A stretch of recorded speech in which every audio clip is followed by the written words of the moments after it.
belum tentu orang tari itu bisa teater. Tapi sudah pasti orang teater itu bisa menari. Oh ya? Gitu Mas. Iya Mas.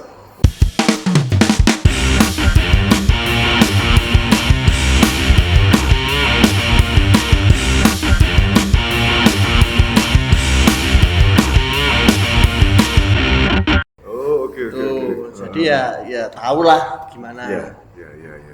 Walaupun saya nggak bisa mencontohi nyanyi kue fals, tapi kan aku iso fals. Ya, paling nggak bisa Iya. menandai ya, Iya. ini biasing seharusnya gitu. Iya. Wah, ini menarik juga. Berarti memang dibagi porsinya ya dengan Iya. guru-guru yang lain. Jadi Iya. memang yang khusus musik teater dan juga hubungannya dengan audio memang dengan yang bukan.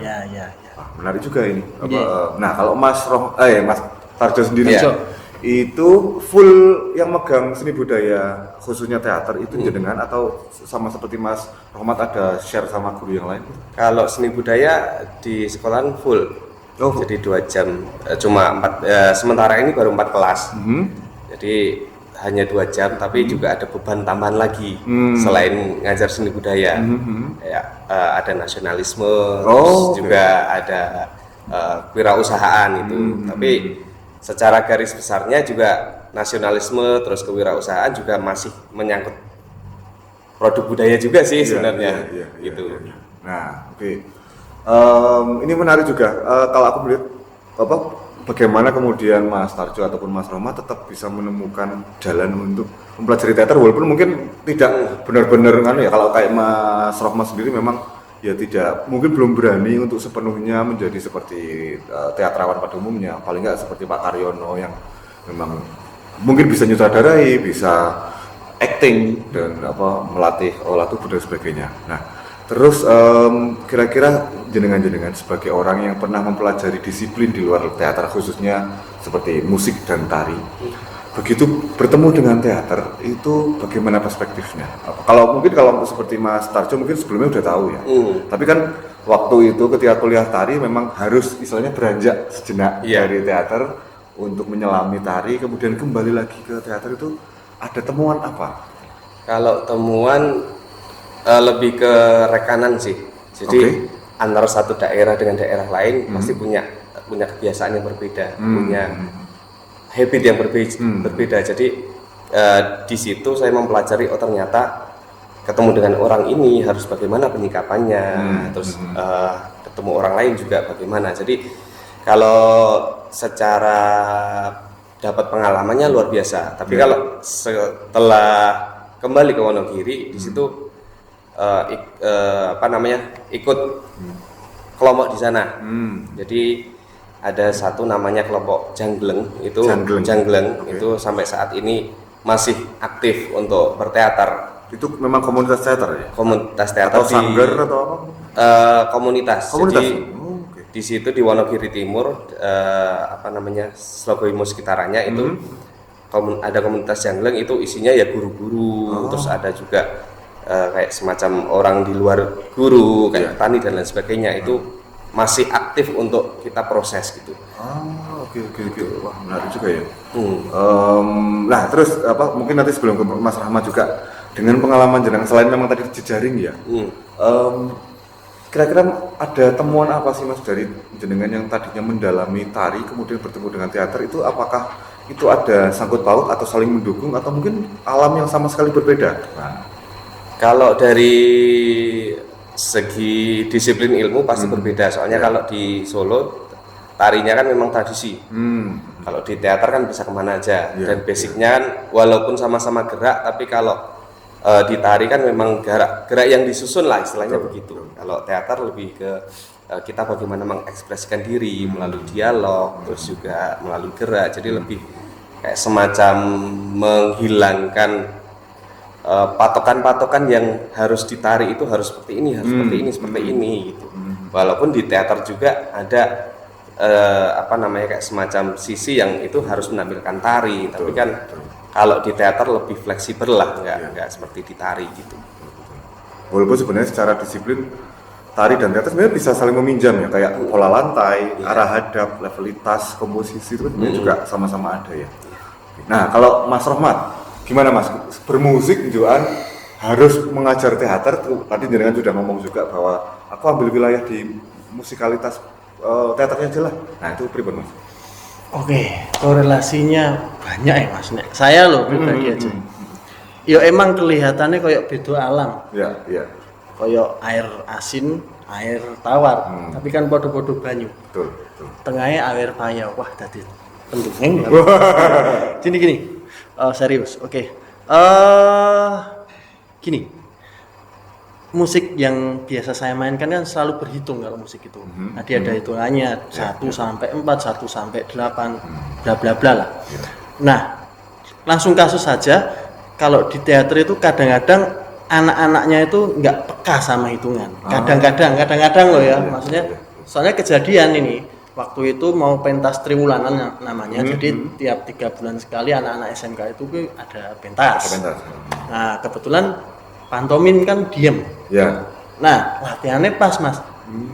Yang bikin musik emang saya. Jadi saya lihat mereka tek latihannya itu pas. Tapi pas pentas beda. Kacau. Lah musikku rapas aku gur misuh-misuh wae. Jangkrik. Neng ruang operator gur jongkrak jangkrik. Yo ternyata yo salah saya juga kenapa enggak menerangkan kalau dimensi ruang itu pengaruh penting. Jadi misalnya ada ketukan aja ya, misalnya ketukannya temennya segini, tap kan tetap jalannya segitu, tap. Tapi kan langkahnya boleh berdiri nggak nih? Ya nggak mau kok, nggak apa toh, mana kepalanya? Kalau enggak ya duduk sambil berdiri bisa. Duduk sambil berdiri. Bisa. Jadi misalnya kan temponya segini, Ya. tap, tetap tempo. Tapi kalau langkahnya agak panjang, tap Oh iya. Nah itu bukan lupa sih, emang aku belum punya pengalaman ngajar teater ya. Jadi ya nggak tak omongin bubrah. Oh. Jadi Oke. menghitung itu penting sekali buat anak-anak teater. Menurutku loh ya, kalau udah ada musiknya, kalau nggak ada musiknya ya nggak tahu yang lebih ahli monggo. Iya. Jadi menghitung beat, kalau di musik beat lah namanya. Terus beatnya itu yang ketukan kuat di mana, ketukan nggak kuat di mana. Kan kalau saya bikin udah tak perhitungkan nih. Betul. Kayak gitu, misal kalau nggak ada musiknya, lost musik nganggo apa iso. Cuma kalau pas ada musiknya itu, Mas. Itu saya ke depan lagi, itu karena saya bikin digital. Jadi bukan live. Kalau live mah enak bae Mas, ora pas aku iso jongleng enak. Tinggal ngikuti ae itu karena bebas ya. Itu aku sing gak repot bae terus tak gawe ngene digital latihan ode aku mulai turu. Enggak, karena hubungannya rumah saya kan jauh, jadi yo ben iso mandiri piye to. Betul. Ya seperti itu salah satunya ya. Oh, oke. Kalau ngomongin soal beat sebenarnya di teater ataupun film ya sebenarnya juga ada beat juga. Ada istilahnya beat. Oh, istilahnya beat. Beat itu biasanya semacam ritme ketika mengucapkan sebuah apa istilahnya, bukan nada ya, lebih pada kayak rasa. Ritmis. Ada ritmis, tapi walaupun memang tidak ritmis yang yang beat-beatnya ketotoy, tapi memang kayak ada satu momen misalnya ngomong satu beat ini ngomong sedang sedih, tapi ada momen beatnya berubah menjadi senang. Nah, itu ada istilahnya kalau di film atau teater beat gitu itu. Tapi mungkin ini ya pengembangannya mungkin yang berbeda ya. Nah, ngomong-ngomong soal masih musik, tari dan juga teater, menurut jenengan sendiri Mas, sebagai orang yang memang mendalami musik dan juga kemudian belajar teater, tadi juga jenengan sebenarnya sempat menyampaikan bahwa penting bagi seorang aktor atau seorang yang mempelajari teater untuk mempelajari beat juga. Nah, sekarang dibalik Mas, misalnya orang teater, orang musik, seberapa penting orang musik untuk mempelajari teater? Kalau dari pengalaman jenengan ini, karena kan mempelajari teater atau jenengan pribadi Mas. Jadi penting ya Mas. Menurutku loh ya, menurut orang lain ya nggak tahu. Oh ya nggak apa-apa. Pribadi. Kepentingannya apa Mas? Kepentingannya gini, yang nggak ada, ya bukannya nggak ada ya, yang jarang dilakukan pemain musik itu kalau di teater itu ono keluasan Mas. Luwes. Jadi aku iso apa ya, misalnya penontonnya kepiye itu aku kudu kepiye lah. Nek neng musik iki saklek lah. Kebetulan disiplin saya di UN itu kan klasik ya. Klasik ya wis. Jeng nggak penontonnya arek kepiye ya wis maine ngono. Nek diterape yo kurang itu lah. Kurang entertaining menurutku loh ya. Tapi terus kalau kita belajar teater, oh ternyata ada nada-nada iki emang sengaja tak gawe kleru apa sih? Oke. Tak falske ben aku oleh perhatianmu. Oke. Jadi misalnya kita kalau main jeng terus main HP sendiri kan nggak enak atau Betul. kleroke wae. Main teater tuh aku Iya, iya, Berarti betul, ya. betul. Terus interaksiku ke penonton juga lumayan sih, maksudnya agak meningkat dikit. Ya gitu sih. Jadi ndobos lah memang. Sampai ndobos. Karena bahwa main musik itu nggak semata-mata kita main nada doang, tetap harus ada feel kawine penonton karo sing nonton, penonton sama yang ditonton. Gitu. Berarti Itu memang dengan mempelajari teater sebenarnya membuka kepekaan khususnya seniman apapun ya, musik apapun, mungkin tari juga untuk menyadari kehadiran penonton dan bagaimana kita bangun relasi sama penonton gitu. Nah, kalau ditari pripun Mas? Kalau ditari dengan teater itu lebih ke kayak semacam improv. Jadi kalau ditari kan ya improv itu kan hampir nggak ada. Ya. Ya, kalau di teater itu kan ada improvisasi, terus juga keluasan dalam geraknya itu. Bahkan sampai saat ini pun juga kalau di teman-teman tari itu belum tentu orang tari itu bisa teater. Tapi sudah pasti orang teater itu bisa menari. Oh ya? Gitu Mas. Iya Mas. Jadi karena patokan-patokan ini, jadi kayak semacam arah hadapnya, sikapnya, terus tolehannya dan lain sebagainya, tentang musiknya, jadi musik ini, gerak ini, jadi kan ya kayak semacam harus lah istilahnya begitu. Tapi kalau di teater itu kan dalam pengekspresian juga termasuk mimik muka dan lain sebagainya, itu kan lebih bagaimana kita menampilkan karakter itu. Kalau karakter di tari kan biasanya kalau dari rias yang luar biasa lah gitu. Tari Jawa lah khususnya gitu. Terus kostum dan lain sebagainya. Kalau di teater nggak harus dengan kostum yang luar biasa, maksudnya kostum sederhana pun bisa membawakan keaktoran itu. Karena memang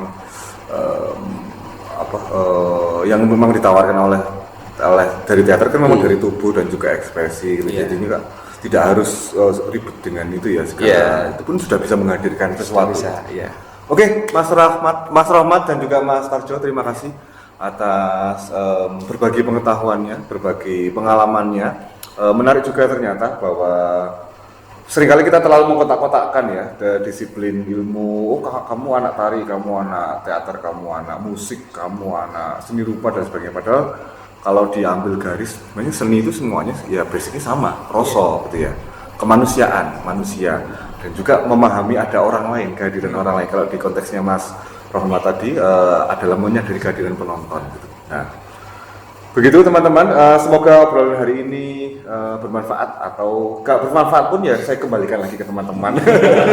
Pasti bermanfaat, tidak ada yang tidak berguna di dunia ini.